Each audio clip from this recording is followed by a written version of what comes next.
2022년이에요. 네. 부동산 가격이 이렇게 올랐는데 네. 도대체 더 오를 것이냐. 네. 그리고 요즘에 언론 보면 네. 이제 저 부동산 가격이 이제는 진정 국면에 접어들었다. 뭐 그리고 하락할 것이다. 것이다. 네. 하락밖에는 방법이 없는 몇 가지 이유 뭐 이런 것도 나오고 그러던데 어떻게 보세요? 그리고 이미 잡혔다 이런 뉴스도 나오던데요. 글쎄.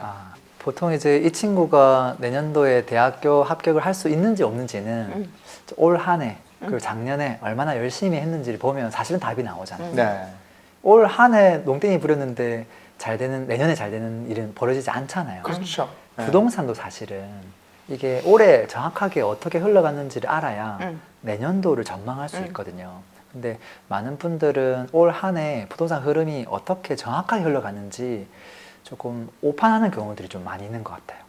제가 몇 가지 퀴즈 좀 내볼까요? 네네. 서울, 경기, 인천 중에서 2021년 한 해 동안 가장 많이 오른 지역은 어딜까요? 서울, 경기, 인천. 경기인가? 예, 상승률만 봤을 때. 예, 예. 경기라고? 경기 지역이. 예. 어. 서울은 근데 그거 아니에요? 서울은 너무 오를 만큼 올랐으니까 그 배후 지역이 올라간 거 아니에요? 그리고 워낙 값이 이만하니까 네. 조금 올라도 이렇게 되는 거고 네, 네. 그 퍼센테이지를 보면 이를테면 그렇게 안 올랐던 일산도 막 올랐거든요. 맞습니다. 네. 그러니까 결론은 사실은 인천이 훨씬 더 많이 올랐습니다. 아 인천이. 네, 서울보다 2배 이상 올랐습니다. 네. 그 다음에 경기도, 그 다음 꼴찌가 서울이에요. 근데 이게 뭐가 이상하잖아요. 서울은 조여놨으니까 그런 거 아니에요? 근데 인천도 조용히는 마찬가지거든요. 그래서 항상 매년 뭐 서울이 많이 오르면 시간이 지나면 그 다음 입지들도 따라 오른다라는 거예요. 근데 워낙 이제 인천이 많이 못 올랐기 때문에 네. 그것들에 대한 상승이 올 한 해 좀 많이 있었다라는 거고요. 음. 그 다음에 서울만 놓고 봤을 때 그러면 우리가 흔히 얘기하는 뭐 강남 3구, 네. 뭐 마영성 누가 네. 봐도 입지 좋은 곳들에 적당한 아파트하고 아니면 그런 입지에 한 25년 차 된 아파트 누가 더 많이 올랐을까요? 신축 아파트랑 구축 아파트. 구축이 더 올랐겠죠. 최근 1년 동안 구축이 더 많이 올랐어요. 예. 똑같은 맥락이에요. 재건축 기대감이죠. 예. 아니요. 제 말은 재건축과 상관이 없는 아, 상관이 한 20년 된 그냥 평범한 아파트가 신축보다 더 많이 올랐습니다. 이거 안 오르고 있었으니까. 적게 올랐으니까. 그러니까 적게 올랐어요. 그래서 부동산의 가격은 적게 오르면 아무런 이슈가 없어도 따라서 올라가더라라는 거거든요. 그리고 그 패턴이 지방도 동일하게 작용을 했어요. 그리고 최근 1년 동안 서울이 많이 올랐을까? 지방 광역시 또는 지방 소도시가 많이 올랐을까? 지방이 더 올랐을 보면 것 같아요. 지방이 훨씬 많이 올랐습니다. 음. 만약에 그것을 이제 투자 개념을 접근했다면 특히나 이제 아파트를 뭐 전세에 끼고 산다라고 했을 때 서울은 전세가율이 50%인데 지방은 전세가율이 80%인 거예요. 근데 오른 거는 지방이 더 많이 올랐어요. 네. 투자금도 적게 들어가는데 그렇죠. 그러다 보니까 그게 어느 정도 차이가 나냐면 서울은 내가 10억을 넣었을 때 1년 동안 1억 내지 2억이 상승했거든요. 10%에서 20%. 적게 오른 건 아니에요. 네. 근데 지방 같은 경우는 투자 금액이 전세가율 80%니까 네. 내 돈 대비 수익률이 거의 300% 이상 나왔습니다. 근데 내릴 때는 그러면 내릴 때는 네. 지금 그 아까 대구하고 세종이 하락 조짐을 보였다고 했으니 네.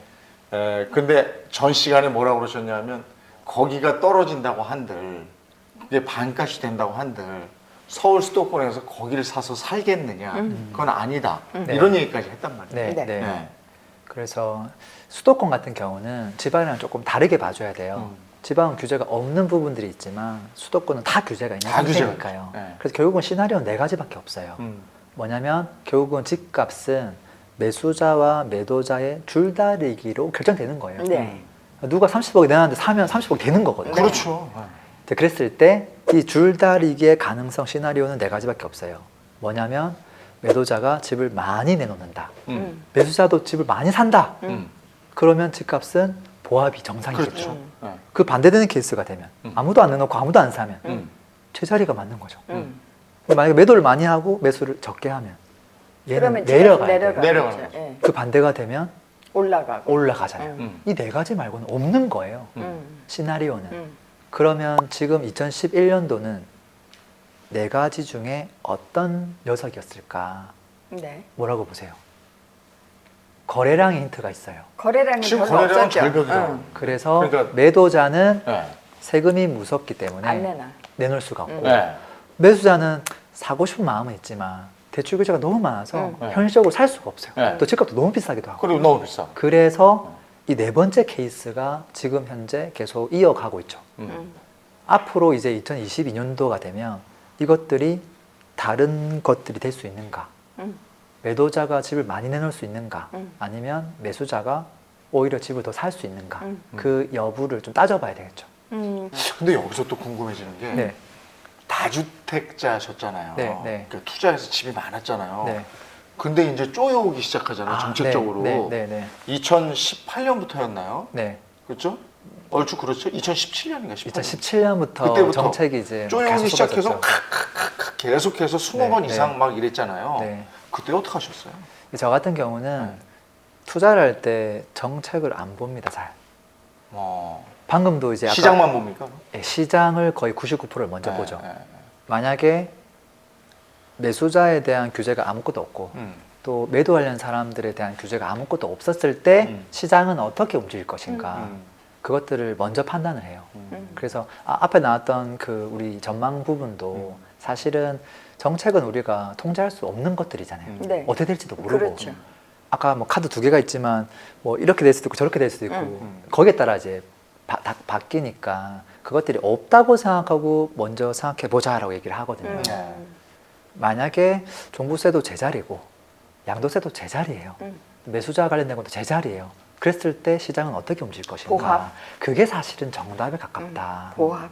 그렇게 보는 거거든요. 근데 작년 같은 경우에도 네. 아파트에 투자를 하셨어요? 그게 가능했어요? 뭐 예를 들어서 지금 규제가 있는데 2015년으로 돌아가서 서울에 있는 아파트 사시겠어요? 안 사시겠어요? 물으면 대부분 사지 않을까요? 전 살 거라고 사죠. 보거든요. 2015년이면 사죠. 저는 이제 다른 지역을 바라볼 때 여기는 2015년 서울이구나. 아. 그것들을 매 순간 보다 보니까 음. 다른 것들은 크게 중요하지가 않은 것 같아요.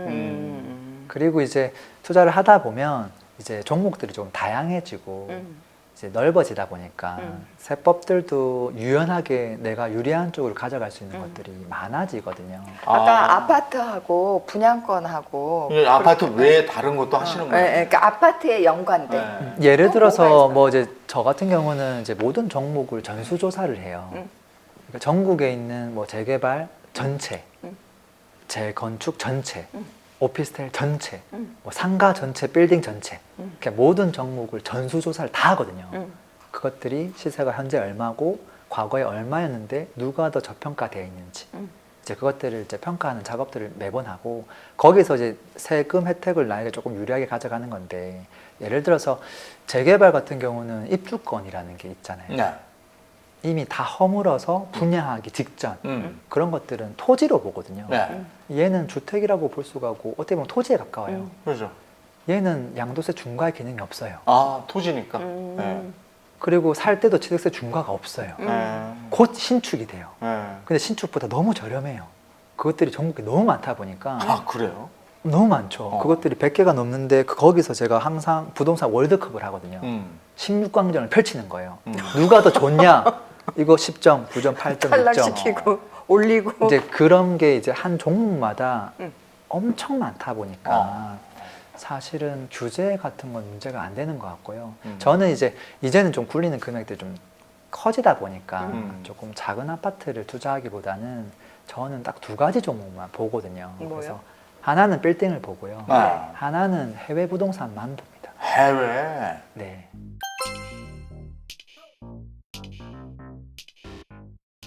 부익남과 네. 오늘 부동산에 대한 얘기 본격적으로 나눌 텐데요. 먼저 제일 궁금한 게 있잖아요. 네. 부동산 2022년 올해 오를 것이냐, 내릴 것이냐, 정말 이 보합으로 갈 얘기는 것이냐. 해도 끝이 없는데. 네. 사실 지금 되게 논란이 많거든요. 네. 지금 뭐 집값이 하락세로 추세 전환했다라는 네. 분도 있고 뭐 아니다 잠깐 조정이다 뭐 이런 분들도 네. 있는데 사실 뭐 지금까지 계속 올라가고 있었던 그 추세가 있어서 우선은 올해도 저는 상승할 거라고 보는데 네. 그 이유는 우선 지금 약간 주춤하고 있는 건 사실이거든요. 그래서 네. 그 이유가 어떤 뭐 사람들이 이제 집을 사지 말아야겠다. 라고 생각해서 안 사려고 해서 가격이 내려가는 게 아니고 집을 사려고 했는데 집을 살 수 없게 돼서 네.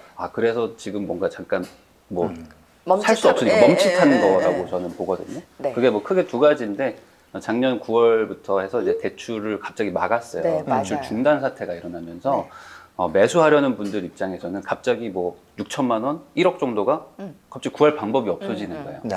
신용대출도 막았거든요. 그러니까 사고 싶어도 뭐 살 수 없는 상태가 되신 거고 그러다 보니까 돈을 좀 모아야 되는 시간이 네. 좀 필요할 수도 있잖아요. 네. 그리고 파는 분들 입장에서도 또 이제 좀 대선이 또 다가오고 하니까 조금 기다렸다가 팔아야 되나? 그렇죠. 세법이 또 네. 어떻게 달라지나 뭐 바뀐다고 하는 게 지금 되게 네, 많거든요. 네. 그래서 약간 뭐 주춤하고 있는 분들도 있고. 네. 근데 요 사이에 무조건 팔 수밖에 없는 뭐 일시적 2주택자라거나 아니면 지금 뭐 종부세가 너무 걱정되는 뭐 3주택자라거나 뭐 이런 분들이 간간히 매물이 나오고 있고 그 매물을 누가 조금 싸게 사가면서 가격이 약간 주춤한 그런 상황으로 저는 그거를 보이거든요. 살짝 조정받는다고 생각하는 분들이 판넬 보면서 2022년의 부동산 전망 한번 해보도록 하겠습니다.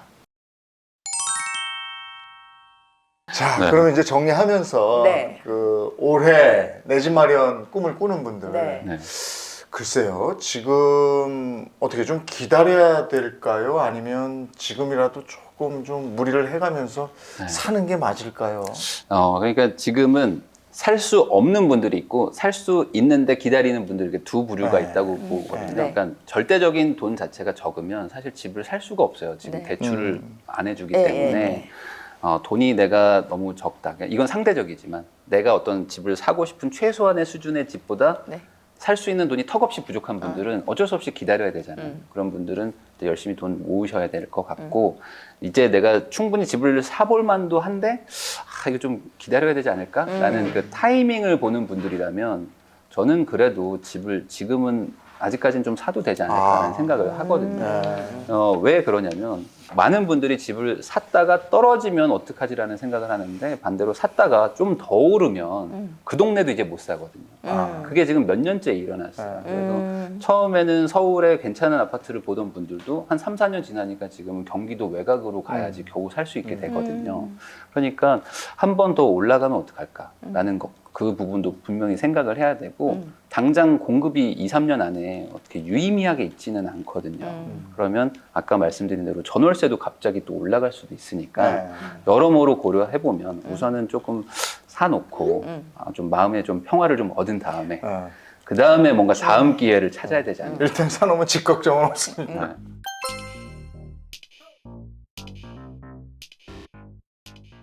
2022년 올해의 부동산 네. 가장 궁금한 거 올라갑니까? 내려갑니까? 이 질문을 참 많이 받는데요. 제 의견으로는 올라갑니다. 올라갑니다. 네, 여봐. 올라가요.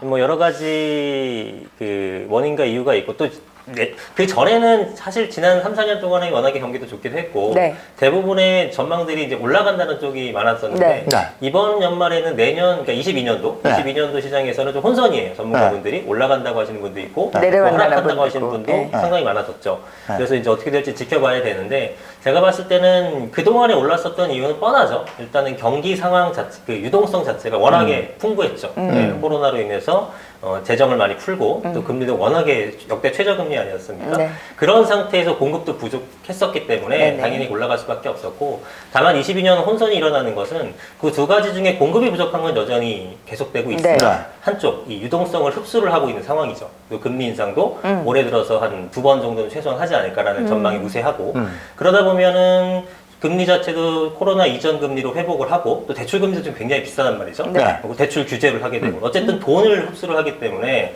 한쪽에서는 공급이 부족한 상방 압력이 있는 거고 네. 한쪽에서는 유동성 흡수면서 하방 압력이 있어서 이거를 충돌을 했을 때 어느 쪽에 효과가 더 큰지를 가늠을 다 개인별로 틀리신 거죠. 그래서 저는 여기서 공급 쪽에 좀 더 우선순위를 주고 좀 가중점이라고 해야 될까요? 그런 걸 준다고 봤을 때는 작년만큼의 상승률은 아니지만 상승 방향으로는 갈 것이다. 그렇게 예측을 하고 있는 거예요. 근데 지난해에는 많게는 뭐 한 20, 30% 올랐지 않습니까? 그렇죠. 예. 네. 근데 30%까지. 그렇게까지 올랐어요. 예, 강남의 일부 아파트는 그렇죠. 판매되는 가격이 그랬다고 그래요. 근데 이런 마당이고, 근데 오늘이 1월 6일이에요. 네. 근데 오늘 시점에서 보면 네. 일단 세종, 예. 그다음에 대구 떨어졌어요. 네네네. 그다음에 대전도 내려간다며. 대전도 조금 내려가고 있고요. 음. 그다음에 청약시장에서는 네. 뭐 미분양이 나오고 있어요. 네. 이러면 떨어지는 거 아닙니까? 그렇죠. 그러니까 이게 어차피 부동산이라는 것은 전체적으로 움직이는 시장이 아니고요. 우리가 양극화라는 키워드도 많이 쓰잖아요. 지역별 분석을 좀 달리 해줘야 되는 부분이 있어요. 전제를 항상 까는 게 올라가는 지역이 있고 또 하락하는 지역이 있고 이렇게 다양한 거지 뭐 전국이 다 올랐다가 전국이 다 빠지고 이건 아니거든요. 그래서 지금도 거래량이 없다고 하는데 거래량이 없는 게 두 가지 이유가 되는 거죠. 하나는 매수자들이 그 금액을 사지 않기 때문에 거래가 없는 그런 현상이 있는 거고, 오히려 강남이라든가 이런 압구정동이나 반포나 이런 쪽을 가게 되면 역시 거래가 없는데 현장을 가서 그 부동산 사장님들하고 얘기를 나눠보게 되면은 매수자는 여전히 많대요. 매수자는 여전히 많은데 물건이 안 나온다는 거예요. 이건 아무래도 아시겠지만 똘똘한 한 채의 현상이 강화되게 되면서 강남에 있는 것들은 절대로 꽉 쥐고 있겠다는 심산이 강하거든요. 그러다 보니까 거래량이 똑같이 없지만 하나의 원인이 아니라 두 가지 원인이 공존을 하는 거죠. 네, 그래서 한 지역에서는 거래량이 없지만 계속 신고가를 찍고 있는 거고, 네. 한쪽에서는 거래량이 없으면서 가격이 빠지는 현상이 나타나는데 방금 말씀하셨던 것처럼 세종이나 대구나 이런 쪽에서는 제가 아까 두 가지 요인을 말씀드렸잖아요. 유동성 흡수라는 거는 전국이 다 똑같이 되는 거죠. 네. 그런데 이쪽에서는 공급이 부족한 지역이 있고 공급이 많은 지역이 있어요. 그럼 공급이 많은 쪽은 이것도 하방, 이것도 하방이면 가격이 하락할 수밖에 없는, 조정을 받을 수밖에 없는 거죠. 그래서 세종이라든가 대구 같은 것들이 조정을 받는 이유는 유동성도 흡수된 상태에서 공급량도 떨어지기 때문에 어쩔 수 없이 가격이 하락을 하는 거죠. 당분간은 그런 추세가 이어지겠죠. 근데 서울도 지금 어디였죠? 거기 집값이 조금 떨어져서 팔렸다고 얘기하던데. 그 강북 쪽 지역에서. 네, 일부 지역은 그럴 수 있는데 서울 전체적으로는 하락하기가 좀 어렵죠. 그러니까 아주 미미한 부분적인 얘기인가 봐요. 네.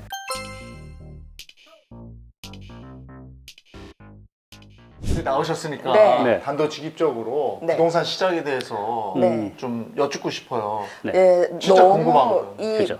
왜냐하면 이렇게 바라보는 시각들이 다 달라요. 그죠. 너무 네. 다양해요. 네. 지금 담임 선생님이 바라보는 올해 부동산 시장 어떤지요?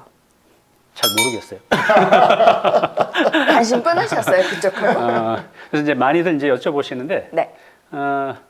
진짜로 저도 잘은 모르겠어요. 근데 이제 제가 만약에 네. 그 질문에 대해서 제가 어떤 행동을 할 것이냐고 물어본다면 네. 그 행동하는 게 진실이잖아요. 제 말이 아니라. 그래서 만약 집이 없다면 서울 수도권에 있다면, 네. 왜냐하면 이제 각 지역마다 다 다르잖아요. 온도차가. 그래서 서울 수도권에 있다면 무주택자라면 집을 산다라는 이제 선택을 이제 할 것 같아요. 기다리는 게 아니고. 네. 2년 전에 그 빅데이터로 해서 인공지능으로 지금 서울 수도권의 집값이 어떤지에 대해서 조사한 게 있었는데 거품이라고 했어요. 네. 그것도 이제 떨어질 거라고 했죠. 네. 근데 그 뒤로도 계속 올랐잖아요. 맞아요. 그러니까 그 똑똑한 인공지능도 못 맞추는 거죠. 근데 그럼 거기에 올해 인공지능을 한 번 더 해봐야 되겠네요. 그래서 이제 올해는 이제 대선도 있고 또 부동산 이제 심리적인 요인도 굉장히 크거든요. 네.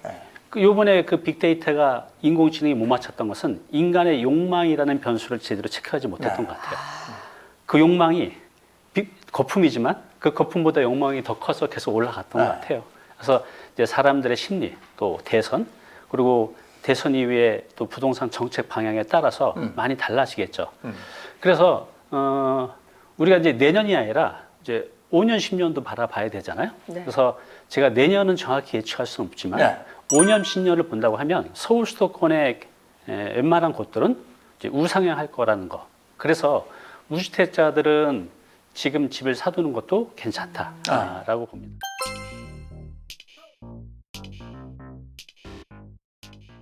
서울 아파트 값이 지금 좀 빠지잖아요. 네.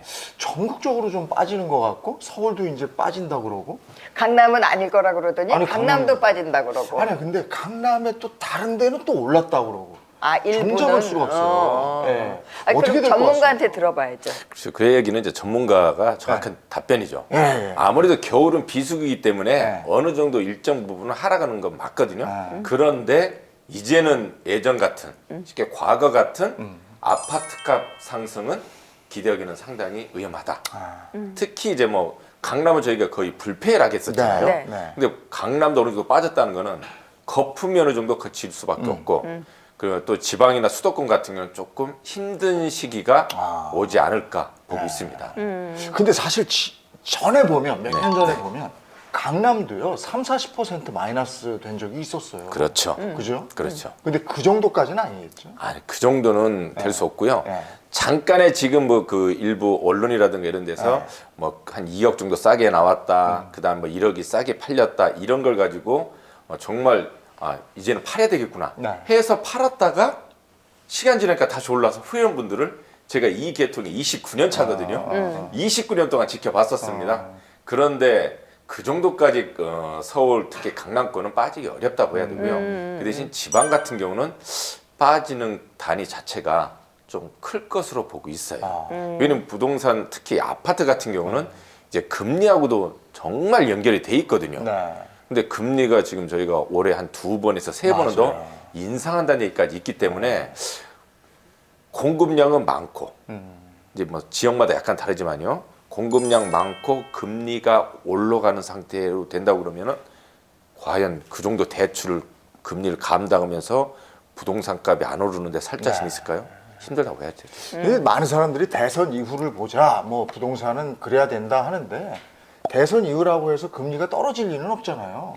과거에는 그런 게 있었어요. 네. 과거에 총선, 대선 있고 그러면은 선거철 되고 보면은 금리 내려질 거다. 네. 다 기대했는데 이제는 이제는 그런 거 아니에요. 어렵다고 해야 되죠. 그렇죠. 금리 그게 중요한 게 아니라 정책이 어떻게 바뀌느냐 이번에는 그거 갖고 얘기하는 거 아니에요? 정책은 다 공급을 늘리겠다고 그러는데 그거야 뭐 공급 가봐야 안 늘리는 건 되면서요? 지금 늘립니다 하면 5년이나 10년 후에 그 집이 나타나는 거지 뭐 뚝딱 지어지는 것도 아니고. 그런데 이게 있어요. 일반인들이 우리 정책이라고 하잖아요. 네.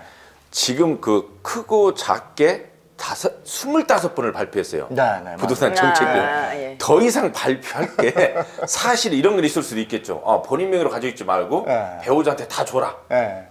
강제로. 이런 게 나오기 전에는 나올 수가 없겠죠. 그래서 뭐 더 이상 정책을 심한 정책은 나오기 어렵고 완화 정책은 좀 나오지 않을까. 근데 결론은 금리예요.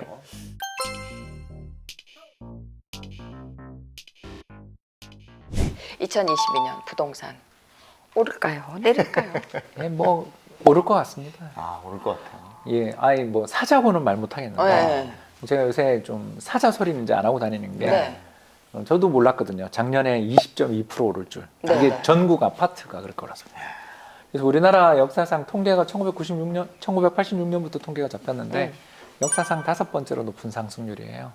그러니까 이렇게 급등했으니 좀 부동산 웬만하면 사지 그래라고 조언을 하고 다니다가 지난해 가을에 한 달에 한 2%씩 그러니까 전국 가격 지수가 한 달에 2%, 2.3% 오르는 거 보고서 이제는 뭐 제가 말을 못 하겠더라고요. 네. 아니 불이 붙어버렸는데 산불이 났는데 온 천지가 타고 있는데 여기다 더 사라 소리를 할 이유도 없고 또 여기서는 솔직히 말해서 주택 사라고 하려니 네. 그러니까 여기서 사서 얼마나 지금 세금도 엄청 많으니까 여기서 사서 얼마나 수익이 나겠는가에 대한 좀 걱정은 되는 거죠. 그러나 올해 우리나라 부동산 시장 그래도 오를 여지가 좀 있다고 생각하는 게 두 가지 때문인데요. 첫 번째는 선거. 네. 개발 공약이 너무너무 많이 나오고 있죠. 네. 예, 저는 뭐 새로운 노선이 뭐 생긴다라는 지하철 노선 아시죠? 그 노선도 이렇게 줄만 꺼도 거의 집값이 들썩들썩 하는데 GTX가 뭐 어디서 어디로 가고 뭐. 어디도 가고 지금 실행도 안 됐는데 줄 긋어가지고 이렇게 오르니까. 근데 뭐 일단 더 글 것 같잖아요. 네. 왜냐면 6월이 지선이 지방의회 선거가 네. 6월이에요. 또 얼마나 공약들을 하겠어요. 예, 작년 기억나시겠지만 작년 6월인가 그 재보궐 선거 있었잖아요. 네. 그 뒤에 서울 부산 집값 오른 거 보셨잖아요. 네. 그 딱 재보궐 1년짜리 임기 1년짜리 시장님들 바뀌시는데 그 여름에 급등을 우리는 네. 봤잖아요. 그런 것처럼 이 공약이 나온다라는 게 이게 그리고 또 대규모 주택 공급을 하신다면 또 토지 보상금이 안 풀릴 수 있는가? 그렇죠. 그리고 자기가 다른 땅을 받던 토지 보상금을 받게 되면 집 한 채는 사고 싶잖아요. 목돈이 생겼는데 네. 그 돈이 어디 가겠는가? 아무래도 부동산 가지 않겠는가? 또 똘똘한 한 채. 뭐 그럴 수도 있는 거고요. 그리고 이제 두 번째가 오늘 좀 이따 이야기하겠지만 미분양이 너무 적어요. 공급이 없다는 뜻이잖아요. 그러니까 수요에 비해 공급이 많으면 미분양이 날 것이고 미분양이 거의 0이 사실상 0이라는 것은 지금 공급이 좀 많이 부족하다. 그리고 뭐 사람들이 뭐 몇백 대 일 하는 거 세종시에 뭐 네네네. 미계약 물건 이런 거 나오면 몇백 대 일이 나잖아요. 그런 걸 보면 주택 시장에 새 집 헌집 말고 야. 새 집이 없다. 그러니 작년에 너무 많이 오르고 집값도 너무 급등하고 금리도 오르고 있어서 올해 뭐 작년처럼 오른다는 건 아닌데 또 빠지려니 새 집도 없고 또 공약도 너무너무 많이 나올 게 보이고 그러니 그냥 강보합 강보합 정도. 예, 빠진다고 말하기에는 자신 없으니까 음. 조금 오른다 정도 생각합니다.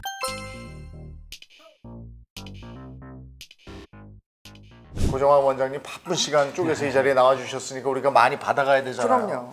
그럼요. 저희가 신호등을 준비해놨거든요. 네.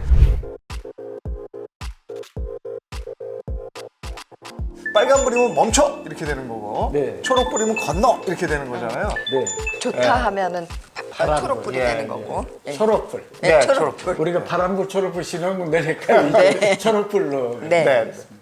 자, 어떤가? 자, 부동산 시장 올해 네. 초록불입니까? 빨간불입니까? 저는 빨간불로 하겠습니다. 멈춰. 네.